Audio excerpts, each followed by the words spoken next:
Good morning, everyone. I'm bringing back the Storytime series with stories and things about Tom Brady that you may or may not remember. Either way, I hope you find it enjoyable.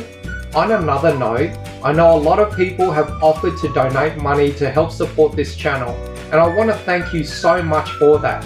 However, I don't feel it's right asking anyone for their hard-earned money. I have a day job, it pays my rent, and more importantly, this channel was created so we can all celebrate Tom Brady and appreciate all the joy that he's brought us. I think we all know the content in these videos is nothing flashy, it's just the bare bones. And maybe one day I'll ask for monetary support, but right now, please spend your hard-earned money on yourself. You deserve it much more than I do. I'm just grateful you take time out of your day to watch these videos. And if you really want to support me, please watch the video all the way through, like the video, and definitely write a comment. I reply to every comment as long as it's not political or prejudiced. Let me know what you think. I won't be offended.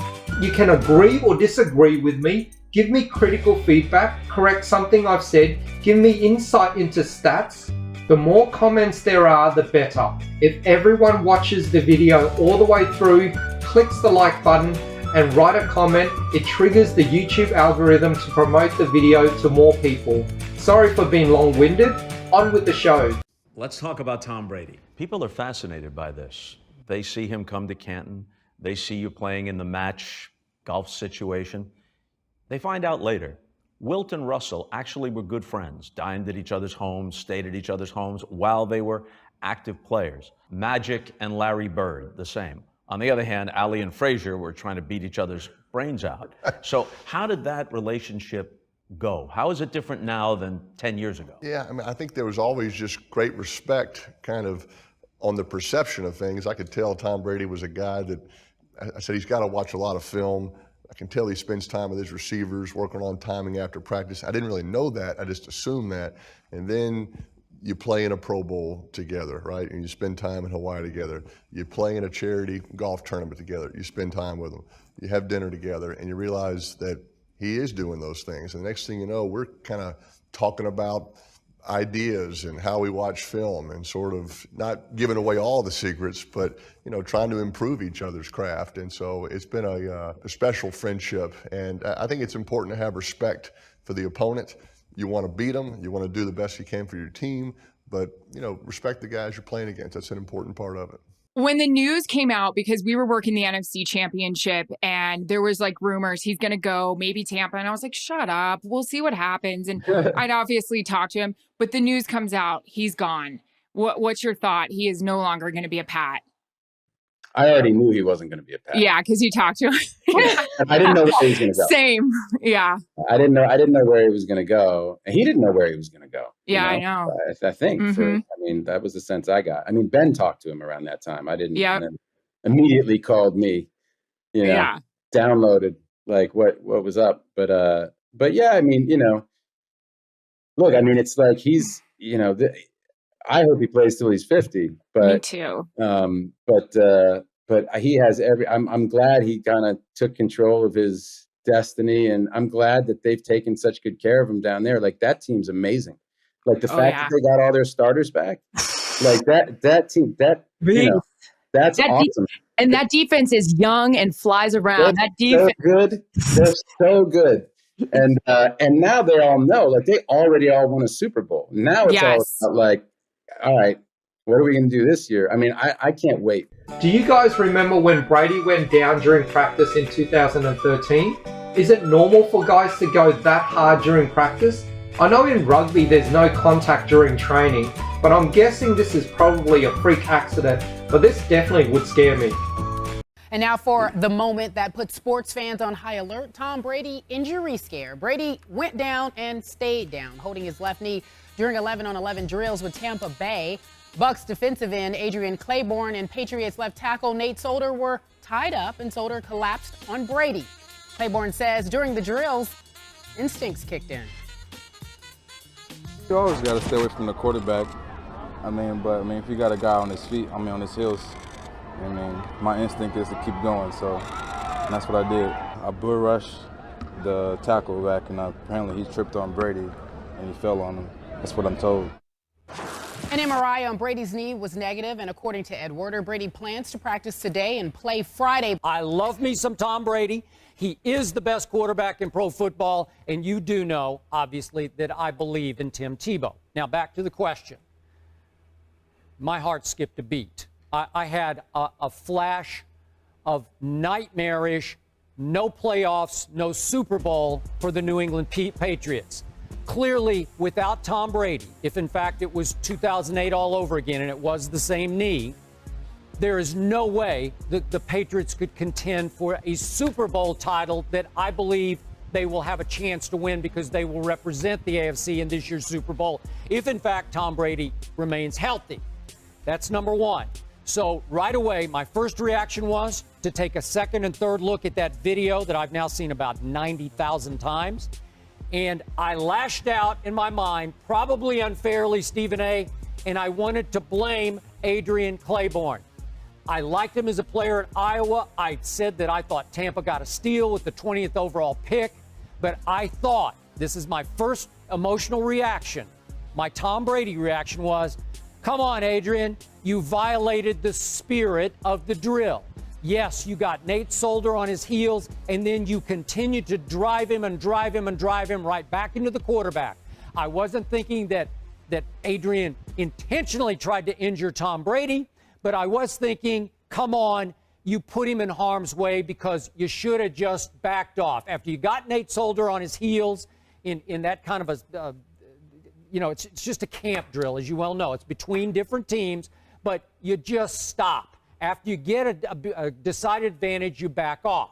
I will say, spoil alert, and I will use it right. That arm looks great. I may or may not have sat in on a few throwing sessions, and it's just like, I love him because I know, Matt, you're 50, I'm 43. He just makes it look so damn good. And when you guys talked about Julia Roberts, I was like, I always say to people, Tom is so fresh. He smells fresh. Who smells better, Tom or Julia Roberts? I need to know. Great question, Aaron. That's an excellent question. Those are two of the best smelling people in the world. Drew Brees and Tom Brady, you've been their throwing coach for quite some time.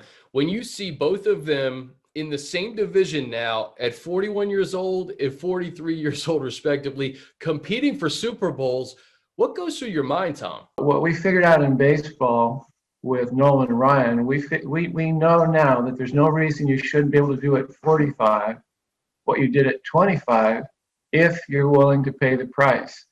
And both Drew and Tom are definitely paying the price for their ability to stay with longevity. So I'm not surprised. The superstars that I run across have one thing that they're consistent with, and that's this overwhelming desire to get a little better every day at something. And these guys are fighting for 1%, while a young quarterback might be fighting for 10% getting better.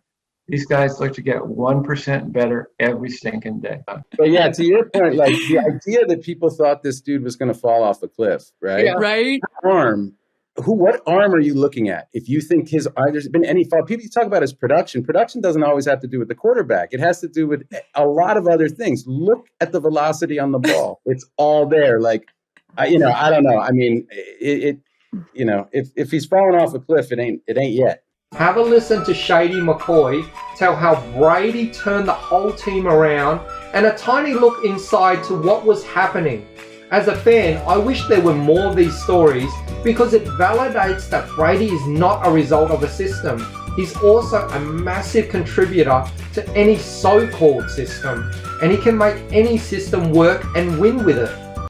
What did you know about Brady? So you're a junior, Brady comes in. Were you nervous about losing your job?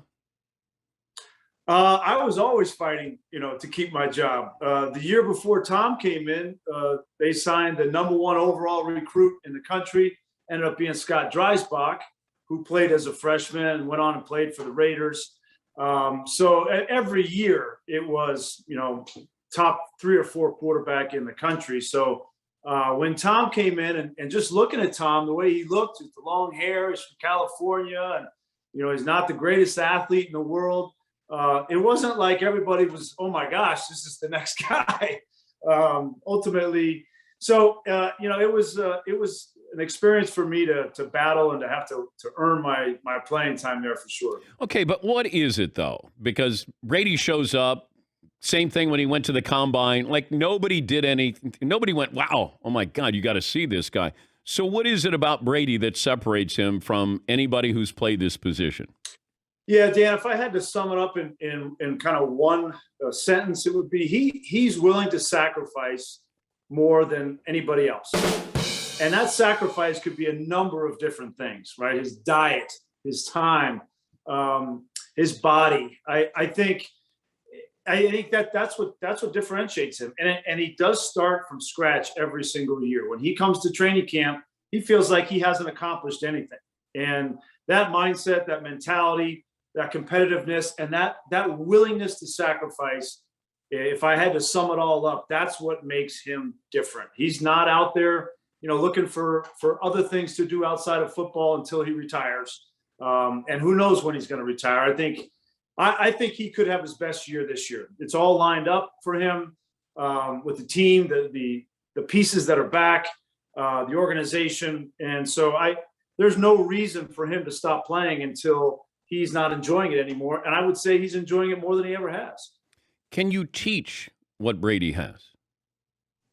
I don't think so. No. I think it has to be earned. I think it has to be learned. And, he learned that through difficult experiences. I mean, it was not an easy journey for him at Michigan.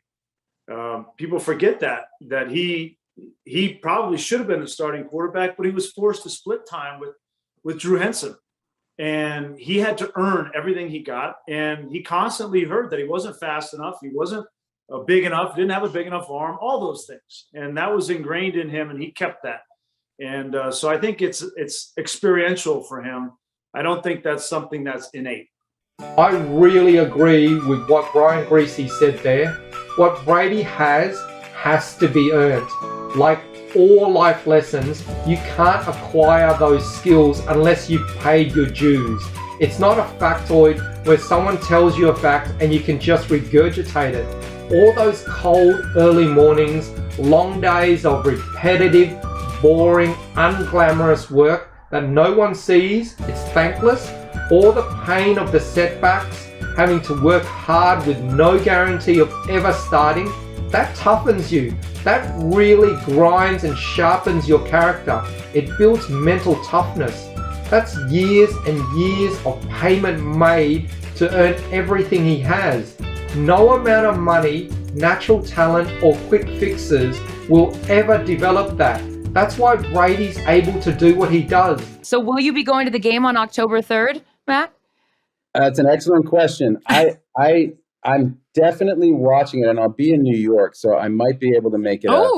That might also be the same night as the Harry Styles concert. Ooh, we got a problem here. Rock, paper, scissors. I'm going to be watching that game. I mean, that is like, I can't wait. I can't wait. I'm you guys, I'm sure Aaron knows what a fan I am of Tom. Like, I love that guy, and he is as nice as people. You can't actually believe how nice that guy is. And I'm like, I'm all in on his career. Like everyone's like, back home, they're like, "You're a Bucks fan? What's wrong with you, bro?"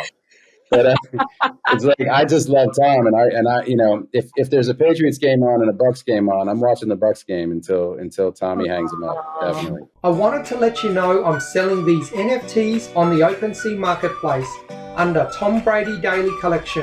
I'll leave a link in the description and pin it to the comments. If you're bored or maybe curious, please feel free to take a gander. The money will help me get better equipment for making these videos. Cheers! That's it for this video. Thank you for watching. Please like and subscribe and share with your friends. Have a lovely weekend.